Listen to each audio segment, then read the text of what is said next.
When we have this pattern of labeling this emotion negatively or experiencing this as a pain, don't become one with that pattern, but observe it. Observe them as a good reporter. When you have a good news journalist, then they have this objective reporting of the stories. Objective reporter of the stories. I mean, at least that's how it used to.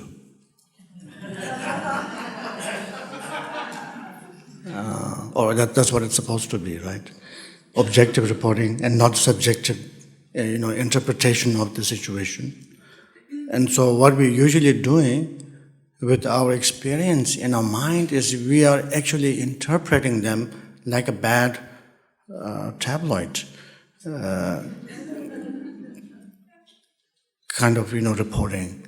You're kind of making up stories sometimes. When there's no bullets, you talk about a bullet, just flying through, and I dodged the bullet, and all these, make it so dramatic. Actually, there was nothing like that happened, actually, and all kinds of things, like, that we add up to the actual scene.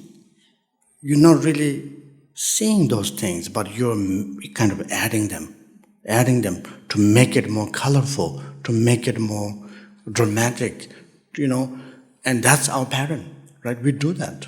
We do that with our emotions.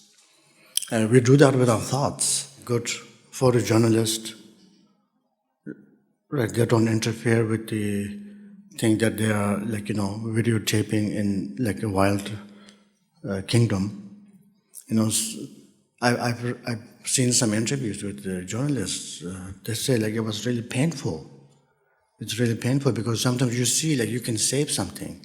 You can save some lives, but you're supposed to just sit there and see somebody else eat that sentient being, right? That's because you're trying to report that's how it's going on in that environment. The process here is try to see it as